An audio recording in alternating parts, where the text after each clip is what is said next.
tunggu nanti. Penyelesaian persoalan tidak selamanya dengan hukum. Bapak agamanya apa?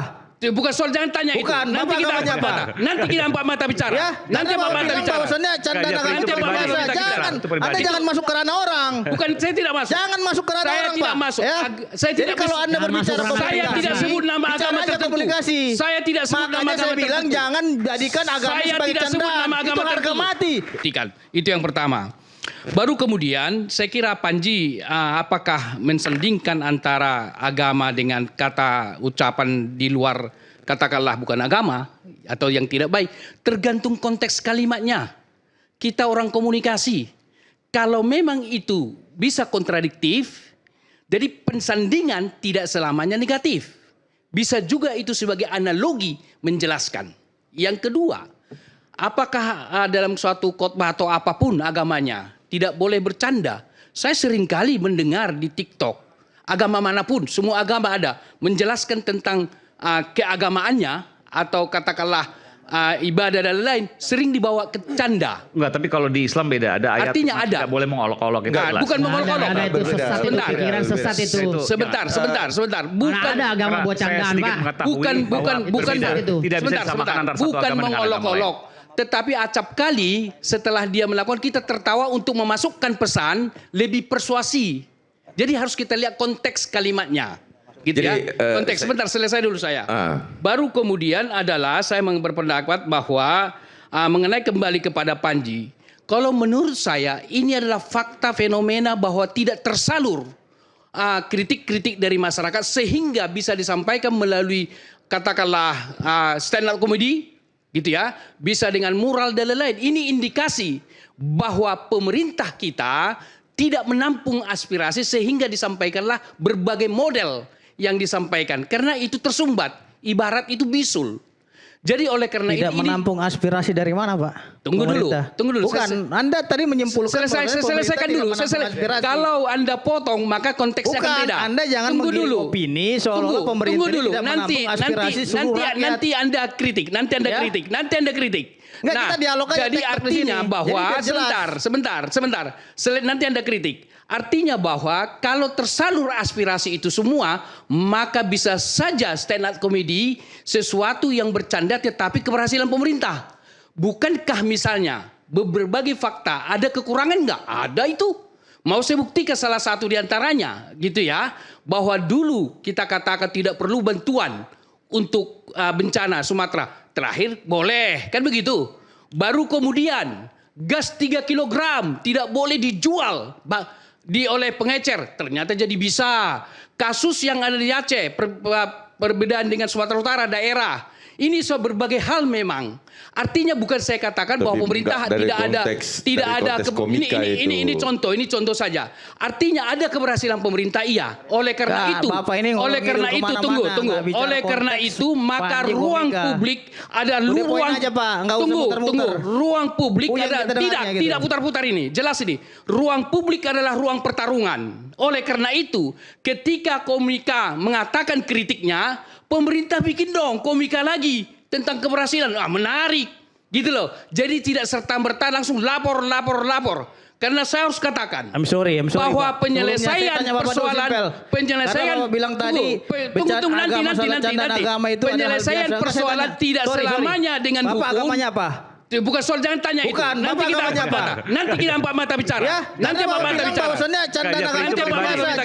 Anda jangan masuk ke ranah orang. Bukan, saya tidak masuk. Jangan masuk ke ranah orang, Pak. Saya tidak masuk. Jadi kalau Anda berbicara saya tidak sebut nama agama tertentu. Saya tidak sebut nama agama tertentu. Saya bilang jangan jadikan agama sebagai candaan. Itu harga mati bagi Nobel Bang Mumin dan kawan-kawan. Saya tidak sebut agama tertentu. Oleh karena itulah maka saya katakan bahwa ketika itu disampaikan kepada masyarakat, gitu ya, itu hak konstitusional. Coba bayangkan, saya kira Ferry Amsari mengatakan itu, bahwa pemerintah punya, katakanlah program, punya kebijakan, punya peraturan, rakyat hanya punya mulut. Kapan kita memberikan pandangan terhadap masyarakat? Jadi jangan disumbat pernyataan seseorang. Kalaupun misalnya ada pelanggaran hukum tentang diksi-diksi yang digunakan, silahkan diproses. Tetapi tidak segala sesuatu itu hukum-hukum. Saya mau katakan, dalam dialektika ke ruang publik, Jangan selalu sedikit-sedikit hukum. Karena Mari Bapak kita nggak ngerti berdialektika, hukum. mari kita Bapak berdebat. ngerti nggak pondasi Jadi negara oleh karena Republik itu, Indonesia ini apa? Saya kira kita Indonesia harus adalah berwacana negara hukum, sehingga bukan menemukan negara suatu omon-omon. Bapak harus solusi paham itu. bersama. Baca pasal 3 Satu. Undang-Undang 45. Saya tahu. Pasal Tunggu, 3 tunggu. Undang-Undang 45 Yang terakhir apa? saya mau katakan Aiman. Yang Indonesia terakhir, negara apa? yang terakhir, Negara yang hukum, terakhir. Bos. Jadi Saya jangan Anda sedikit salahkan orang buat mengatakan laporan. tentang Ini Bapak sama Ko Jirudin dari tadi kalau ada orang menghina nggak boleh dihukum, maksudnya apa sih Pak? Iya. Ini negara ini dibentuk ada hukumnya buat mengatur kehidupan biar nggak Tunggu. kayak kambing. Satu Pak. lagi Bapak yang mau jadi berarti kayak Anda kambing. membiarkan satu lagi penistaan yang terhadap agama satu di lagi Republik yang saya mau ini. katakan terakhir. Ini kerukunan beragama ini Terakhir. nggak boleh. Saya tidak katakan agama Diganggu-ganggu. tertentu. Ya. Orang salah ya dihukum Pak. Satu lagi bisa mediasi. Tidak selamanya hukum harus kalau kita- kita dilaporin bagaimana negara bisa hukum, mediasi, Bos. Pak? Terakhir Pak Ngaiman. Makanya baca lagi undang-undang. Saya mengatakan Maksudnya bahwa tidak selalu Anda jangan harus Google terus yang dibaca berakhir di undang-undang. proses hukum. tidak harus. Karena Kenapa? Kenapa kalau hukum kita kedepankan persoalannya kalah menang, tapi Oke. kalau dialektika, wacana sehingga tesis dihadapkan dengan antitesis bisa melahirkan sintesis. Satu lagi mau saya tambahkan lagi tentang tambang. Kalau saya mengatakan, kalaupun dikelola oleh Nggak substansi sudah. lembaga keagamaan, nggak apa-apa. Justru itu mereka lakukan supaya memberikan contoh pengelolaan tambang ini loh yang sesuai lingkungan.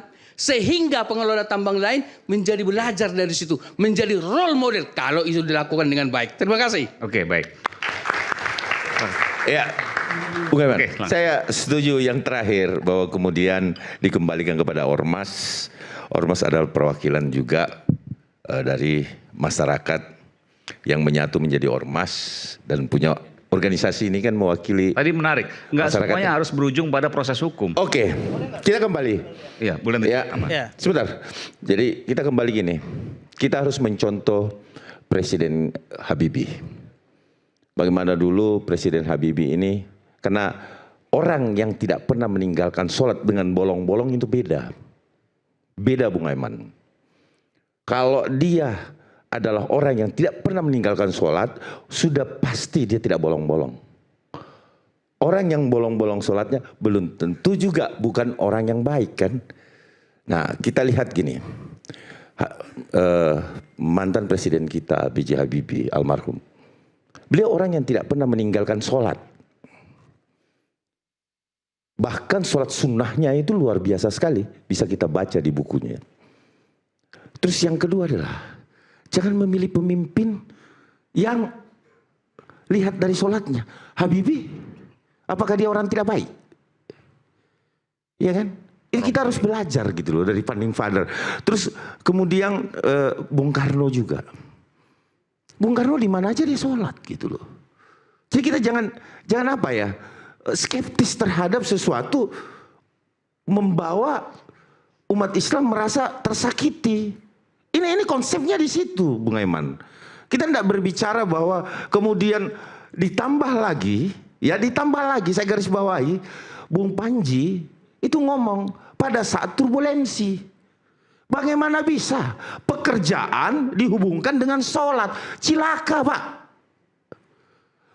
Ya, kita mengalami turbulensi. Ya, sebentar lagi. Nah, rapatkan barisan kita sholat fardu. Ini profesi. Pilot itu profesi. Jadi kalau pilotnya adalah muslim, berarti dia sholat untuk menghadapi turbulensi. Ini persoalannya yang saya lihat dalam film yang diputar.